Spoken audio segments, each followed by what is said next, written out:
Shalom Bapak Ibu Saudara yang kasih Tuhan Yesus. Puji Tuhan, pada sore hari ini kita bisa bertemu kembali menutup doa puasa kita pada hari ini dengan sama-sama merenungkan firman Tuhan melalui online. Bagi kita semua anak-anak Tuhan, berdoa itu hal yang biasa. Dan memang seharusnya kita berdoa, karena berdoa itu merupakan hubungan komunikasi antara kita dengan Bapa kita di surga.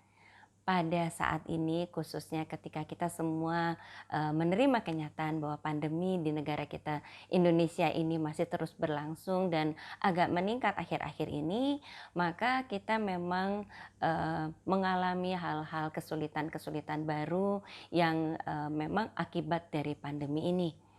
Tetapi kita tidak perlu kecil hati karena kita sudah melihat pemeliharaan Tuhan di tahun yang lalu ya Saudara.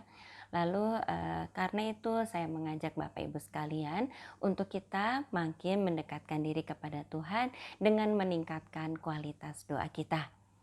Apa sih maksudnya? Maksudnya begini Saudara.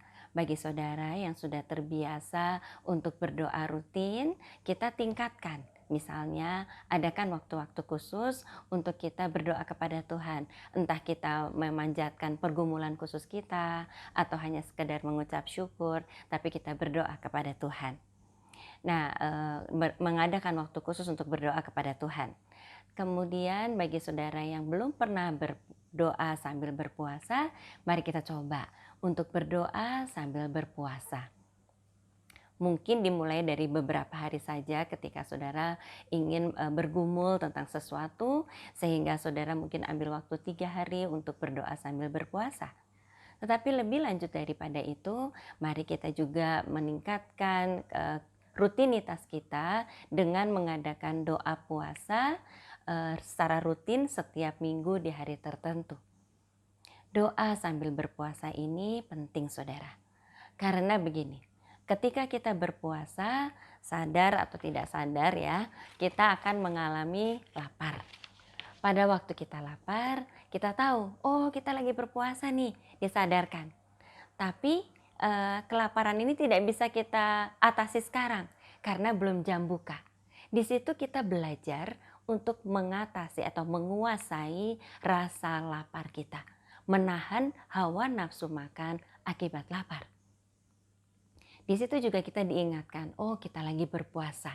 Kalau berpuasa kita melatih diri kita, melatih emosi kita supaya tidak gampang marah, tidak gampang sedih.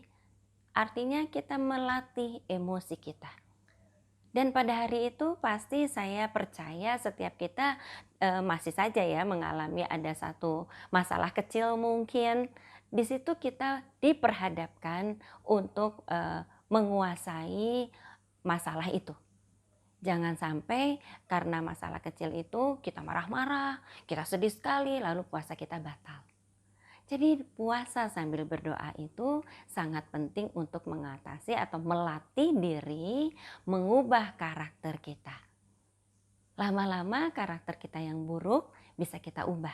Karena ada satu kekuatan di mana tekad bahwa kita memang sedang melatih mengubah karakter buruk kita. Ketika kita berhasil melatih diri kita, maka sedikit banyak ketika kita mengalami satu hal yang seharusnya membawa kita kaget gitu, kita bisa menguasai diri lalu bisa menjadi tetap tenang walaupun ada masalah. Sehingga ketika kita tenang, kita bisa berdoa, berkomunikasi kepada Tuhan, lalu menanyakan segala sesuatu yang kita butuhkan untuk mengatasi masalah itu. Jawaban Tuhan kita butuhkan saudara. Lalu mungkin di antara saudara ada yang berpikir, emang Tuhan bisa menjawab? Tuhan selalu menjawab doa anak-anaknya. Ada seorang anak Tuhan yang tercatat di Alkitab yang selalu dijawab doanya oleh Tuhan. Karena anak Tuhan ini mengasihi Tuhan luar biasa. Dia adalah Raja Daud. Nah, Raja Daud sangat mengasihi Tuhan. Dan Tuhan sangat mengasihi Daud. Daud mengasihi Tuhan dan mengekspresikannya dengan pujian, dengan bermazmur, dengan berdoa, dengan selalu mendahulukan Tuhan. dengan bertanya kepada Tuhan. Daud tahu bahwa kekuatan dirinya tidak ada. Karena itu dia membutuhkan Allah. Itu yang Daud lakukan. Mari kita baca dari Mazmur 5 ayat 4. Tuhan, pada waktu pagi Engkau mendengar seruanku. Pada waktu pagi aku mengatur persembahan bagimu dan aku menunggu-nunggu. Daud memberi contoh ekspresi kasihnya. Dia tahu waktu pagi-pagi Tuhan pasti mendengar seruan doa Daud. Dan waktu pagi-pagi dia memberikan persembahan.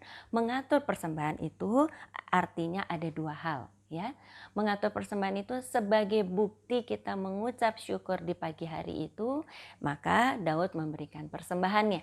Sebagai bukti Daud mengucap syukur kepada Tuhan. Lalu arti yang kedua adalah Daud membawa korban persembahan untuk penghapus dosanya. Pada waktu itu setiap orang yang mau datang kepada Tuhan itu harus hidup kudus, harus kudus di hadapan Tuhan. Dan penghapus dosa adalah korban persembahan. Itu yang Daud lakukan setiap pagi. Daud mengundang Tuhannya mengikuti dia sepanjang hari itu. Daud takut Tuhan tidak menyertai dia. Itu adalah bagian ekspresinya Daud dalam menunjukkan kasihnya kepada Tuhan dan sangat menghargai Tuhannya. Lalu bukan cuma itu, dikatakan aku menunggu-nunggu. Daud menunggu-nunggu. Menunggu apa saudara? Kita baca dari Mazmur 130 ayat 5. Aku menanti-nantikan Tuhan, jiwaku menanti-nanti, dan aku mengharapkan firman-Nya.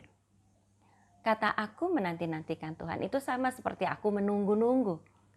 Apa yang ditunggu? Yaitu firman Tuhan. Daud menunggu firman Tuhan. Daud menunggu sabda Tuhan. Daud menunggu jawaban Tuhan. Dan setiap hari Tuhan menghampiri Daud dan Tuhan menjawab apa yang Daud tanyakan kepada Tuhan. Tuhan mau menjawab Daud. Jadi saudara, kasih Daud kepada Tuhan salah satunya diekspresikan dengan cara ini. Bersekutu dengan Tuhan di pagi hari sambil membawa persembahan pujian, tanda mengucap syukur, membawa persembahan tanda meminta pengampunan dosa. Lalu berdoa sambil menunggu jawaban Tuhan. Hal ini harusnya menjadi dasar bagi kita anak-anak Tuhan di masa sekarang kalau kita memanjatkan doa kepada Tuhan.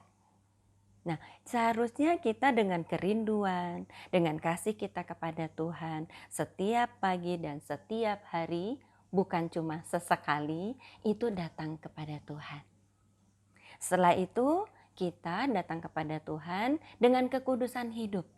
Artinya sepanjang hari atau sepanjang hidup kita, kita harus mengusahakan untuk hidup kudus. Hidup kudus itu hidup tidak di dalam kemunafikan. Mungkin kita punya dosa, tetapi dosa yang kita tutupi. Lalu saudara mengatakan hanya Tuhan yang tahu. Saudara memang meminta ampun kepada Tuhan. Tetapi ketika saudara melakukan dosa terhadap orang lain, firman Tuhan juga katakan bereskan dengan orang itu. Akui dosa saudara, akui kesalahan saudara. Bereskan terhadap orang itu dan bereskan terhadap Tuhan. Karena yang menghalangi doa kita didengar oleh Tuhan adalah dosa kita. Lalu dengan kerinduan kita menantikan jawaban Tuhan. Dengan kerinduan kita menantikan firman Tuhan. Lalu saudara berpikir jawaban Tuhan itu seperti apa sih? Jawaban Tuhan itu dengan pengalaman saya, jawaban Tuhan itu bisa berupa satu pengertian yang tiba-tiba muncul di saat kita berdoa. Caranya adalah ketika kita menyampaikan pertanyaan kepada Tuhan, beri waktu, berdiam diri sejenak di hadirat Tuhan. Beri waktu agar Roh Kudus menyampaikan segala permohonan doa kita kepada Tuhan. Dan coba saudara latih roh saudara. Latih hati saudara. Adakah jawaban melalui Roh Kudus? Nah, saya pernah pada satu ketika saya membutuhkan jawaban Tuhan, lalu Tuhan mengatakan, hari ini kamu pergi ke tempat itu. Tetapi saya tidak tidak langsung mengiyakan lalu pergi ke tempat itu. Saya minta peneguhan dari Tuhan. Saya minta Tuhan, kalau memang saya harus pergi ke tempat itu, Tuhan yang sediakan kendaraannya. Karena kendaraan pribadi saya plat nomornya ganjil. Sedangkan pada waktu itu saya harus ke Jakarta dan plat nomornya genap. Tapi dengan cara Tuhan, mengirimkan, ada teman saya menelpon, lalu dia bilang gini, "Mi, kalau kamu butuh mobil aku yang ini bisa dipakai." Itu tiba-tiba, saudara. Dan saya pikir, ini mungkin kehendak Tuhan. Saya yakin ini kehendak Tuhan. Dan pada waktu itu saya pergi ke Jakarta, ke tempat saya memang disuruh Tuhan untuk pergi ke sana, untuk bertemu dengan seseorang, dan Tuhan buka jalan luar biasa. Itu adalah waktu Tuhan, waktu yang tepat, sehingga masalah di gereja kami bisa teratasi. Atau saudara juga bisa mendengar jawaban Tuhan pada hari itu, misalnya melalui teman-teman di sekitar saudara yang tiba-tiba memberi nasihat sesuatu yang dimana nasihat itu sesuai dengan firman Tuhan. Atau saudara juga mendapat nasihat dari saudara, dari orang tua, dari anak saudara mungkin, atau anak saudara nyeletuk tentang apa. Tapi itu sesuai dengan firman Tuhan, itu bisa menjadi nasihat Tuhan. Jadi saudara, bukan cuma itu, jawaban Tuhan juga bisa saudara dapatkan dari mimpi. Itu pun saya pernah mengalaminya. Dan pastikan bahwa itu bukan hal kosong. Pastikan, minta peneguhan dari Tuhan. Kalau Tuhan meneguhkan lewat apapun, itu adalah jawaban Tuhan. Lalu kita lakukan. Anak-anak Tuhan perlu berkomunikasi dengan Tuhan. Ketika kita berkomunikasi, kita bertanya atau kita mengucap syukur, Tuhan hadir. Tuhan akan menuntun kehidupan kita. Ketika kita bertanya, Tuhan akan memberi jawaban. Yang pastinya, yang penting adalah apakah kita mengerti akan jawaban Tuhan itu. Nah, ketika kita mau mengerti, kita akan diberi kemampuan untuk mengerti, yaitu melalui Roh Kudus.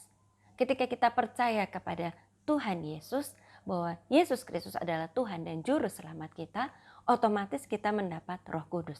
Roh Kudus itu adalah Roh Tuhan yang bekerja pada roh kita, bekerja pada kehidupan kita. Karena itu kita usahakan untuk kita sensitif, kita usahakan untuk peka terhadap suara Roh Kudus. Jangan bungkam. Saudara mungkin pernah ya, kalau mau melakukan sesuatu lalu saudara ragu-ragu atau saudara pikir mungkin ini salah ya. Nah, itu adalah perkataan Roh Kudus yang mengingatkan bahwa jangan, itu salah. Karena manusia ini penuh dosa. Kalau kita tidak punya Roh Kudus, tidak ada yang mengingatkan. Mungkin ada ya secara etika, secara aturan, ini nggak boleh, itu nggak boleh. Ada. Tetapi ketika kita ingin berbohong, siapa yang tahu saudara? Tetapi kalau ada kekuatan di dalam diri kita, aku nggak boleh bohong. Itu adalah Roh Kudus saudara. Banyak orang yang berbohong atau kehidupannya di dalam kebohongan. Jadi, untuk kita bisa mengerti jawaban Tuhan, dekatkan diri kepada Tuhan, jangan bungkam Roh Kudus, buka hati saudara, buka kepekaan saudara, minta kepada Tuhan untuk Roh Kudus berbicara pada kehidupan saudara. Lalu minta konfirmasi, jangan sampai salah. Karena antara suara Roh Kudus dengan suara hati kita beda-beda tipis saudara. Minta konfirmasi kepada Tuhan, supaya jangan kehendak kita yang kita lakukan, tetapi memang kehendak Roh Kudus. Itu yang ingin saya sampaikan pada petang hari ini. Mari saudara, kita tingkatkan doa kita tingkatkan kualitas doa kita dan waktu doa kita. Maka kita akan mendapat tuntunan Tuhan. Dan saya percaya ketika kita mendekatkan diri kepada Tuhan, Tuhan siap untuk menolong kita. Tuhan siap menjawab segala doa kita. Puji Tuhan. Amin.